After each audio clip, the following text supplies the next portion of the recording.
अस्सलाम वालेकुम। Study time के साथ मैं हूं प्रोफेसर तफसीरुल इस्लाम और आज हम फर्स्ट ईयर में चैप्टर नंबर 7 है फ्लूइड डायनेमिक्स, उसका एक टॉपिक करने आए हैं, इक्वेशन ऑफ कंटिन्यूटी। आपको पता है ये एक छोटी सी डेरिवेशन है। अब सबसे पहले तो आपको ये पता होना चाहिए कि व्हाट इज फ्लूइड डायनेमिक्स।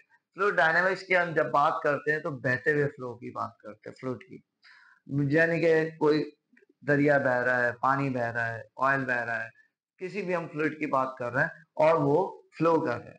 अच्छा, अब इसमें 2-3 चीजें हैं जो इक्वेशन ऑफ कंटिन्यूटी को ड्राइव करने से पहले हमें अज्यूम करनी पड़ती हैं और ये होता है। पहले सबसे पहले तो इनकम्प्रेसिबल फ्लूइड होता है। इनकम्प्रेसिबल फ्लूइड ऐसा फ्लूइड नहीं है जो कहीं कंप्रेस हो जाए और कहीं एक्सपैंड हो जाए। ठीक, it means density remains constant, density constant है एंड स्टेडी फ्लो है।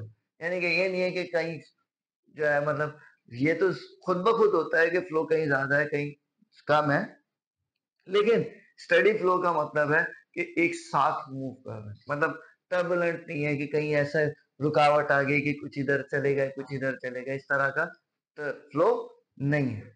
अच्छा, अब हमने कहा कि यहाँ पे इक्वेशन ऑफ कंटिन्यूटी में हमें क्या शो करना है ये मैं बता देता हूँ कि इक्वेशन ऑफ कंटिन्यू कहती है कि जब किसी भी पाइप में मास का फ्लो ऑफ रेट कांस्टेंट रहता है, यानी कि जो मास यहां से फ्लो करेगा उतना ही मास यहां से फ्लो करेगा उसी टाइम में। फॉर एग्जांपल अगर मैं कहूँ यहां से 15 केजी, 15 केजी मास यहाँ से मूव कर रहा है, तो यहाँ से भी उसी टाइम में 15 केजी मास ही फ्लो करेगा। हालांकि यहाँ का एरिया ज्यादा, यहाँ का एरिया कम है, तो यहाँ पे स्पीड ज्यादा होगी और यहाँ पे स्पीड कम होगी। ये हमें इक्वेशन ऑफ कंटिन्यूटी में ड्राइव करना है। तो स्टूडेंट सबसे पहले तो आपने ये लिखना है कि अगर इक्वेशन ऑफ कंटिन्यूटी आ जाए तो for a steady flow of of an incompressible fluid, the mass flow rate throughout the pipe will remain same। क्या मतलब हुआ कि जो मास फ्लो रेट यहाँ पे होगा, फॉर एग्जाम्पल अगर मैं यहाँ पे कहूँ कि mass flow rate delta m1 upon delta T है, तो यहाँ पे भी उसी टाइम में delta m2 upon delta T भी सेम ही होगा। ठीक, सबसे पहले तो आपने ये लिख लेना है कि मास फ्लो रेट जो है वो सेम होगा। अच्छा, अब हम पहले ये बताएंगे, फिर ये बताएंगे, फिर इस इक्वेशन में दोनों की वैल्यूज पुट करेंगे। ठीक, तो लिखेंगे consider a pipe of cross sectional area A1 and A2। The speed of the flow will be V1 and V2 throughout the pipe as shown in diagram. Delta L1 is the distance, and where delta L1 and delta L2 are the distance. ये ज्यादा बेहतर है। It means हम ये कहेंगे कि उसके बाद ये लिखेंगे then we can write according to equation of continuity delta m1 upon delta t is equals to delta m2 upon delta t। पहले हम for delta m1 upon delta t करेंगे। as मास किसके बराबर होता है? Density into volume, density into volume. और volume किसके बराबर होता है? वॉल्यूम बराबर होता है एरिया इंटू हाइट कह दें या लेंथ कह दें। भाई अगर हम एरिया होता है लेंथ इंटू वेट, तो वेट इंटू हाइट भी तो हो सकता है। तो अगर एरिया वेट इंटू हाइट है तो लेंथ को हम क्या कर सकते हैं, कंसीडर कर सकते हैं कि वॉल्यूम बराबर है एरिया इंटू लेंथ। तो यहाँ पे हम कहेंगे कि देन मास का फॉर्मूला क्या बन जाएगा? Density into area, cross sectional area obviously, into length. So delta m1 क्या हो जाएगा, डेल्टा m1 हमारे पास क्या आ जाएगा, density is the rho, area is A1 and length is delta L1. सही। सिमिलरली अब हम कहेंगे for delta M2।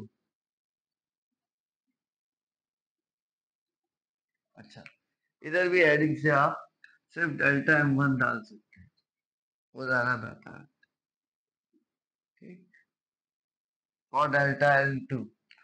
Similarly for the cross sectional area A2 we can write, अब देखिए डेंसिटी सेम है तो डेंसिटी सेम रहेगी, एरिया हो गया A2 और डिस्टेंस यहाँ पे क्या हो जाएगा L2।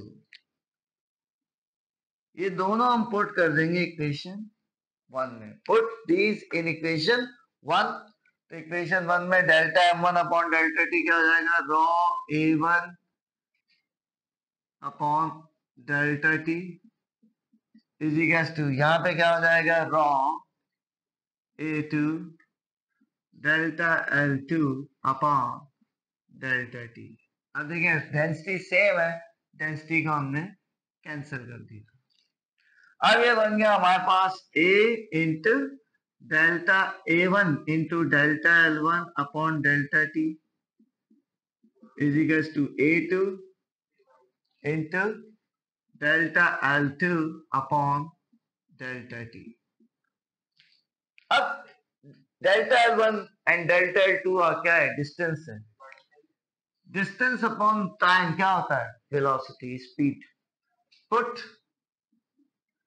Delta L1 upon delta T की जगह हम रख देंगे V1 speed 1 and delta L2 upon delta T की जगह हम रख देंगे speed V2। So we can write A1 into V1 is equals to A2 into V2। This is called equation of continuity। अब इससे हमने सीखा क्या, जहां एरिया कम होगा वहां वेलोसिटी ज्यादा होगी, स्पीड ज्यादा होगी, और जहां एरिया ज्यादा होगा वहां पे क्या होगा, स्पीड कम होगी। अब मैं एक छोटी सी मिसाल देता हूं, आप घर जाके अभी या अभी आप घर में ही अगर बैठे हुए तो आप नल खोल के देखें, तो आप देखेंगे कि अगर आपने ये टैप आपने ओपन किया, ठीक, अब यहां से जब पानी आएगा तो आप देखिएगा ये नीचे गिरता जाएगा और नीचे स्पीड जैसे जैसे ज्यादा होती जाएगी इसका क्रॉस सेक्शनल एरिया क्या होता जाएगा, कम होता जाएगा। तो ये इक्वेशन ऑफ कंटिन्यूटी को जाहिर कर रहा है कि जैसे जैसे उसकी स्पीड कम हो रही है ऑब्वियसली उसका क्रॉस सेक्शनल एरिया क्या होता जा रहा है, अभी आप देख सकते हैं। ठीक, तो उम्मीद है आपको एक छोटी सी एग्जांपल से इक्वेशन ऑफ कंटिन्यूटी समझ में आ गई होगी। आप मजीद और अगर कोई आपको फिर भी कोई कंफ्यूजन है, कोई क्वेश्चन है, क्योंकि इससे रीजंस के बहुत सारे क्वेश्चंस बन सकते हैं, तो कोई क्वेश्चन है तो आप कमेंट सेक्शन में पूछ सकते हैं। तो हमारे चैनल को लाइक करें और इस वीडियो को लाइक करें, चैनल को सब्सक्राइब करें और स्टडी टाइम के लिए दुआएं करें। ठीक, जब तक के लिए अल्लाह हाफिज।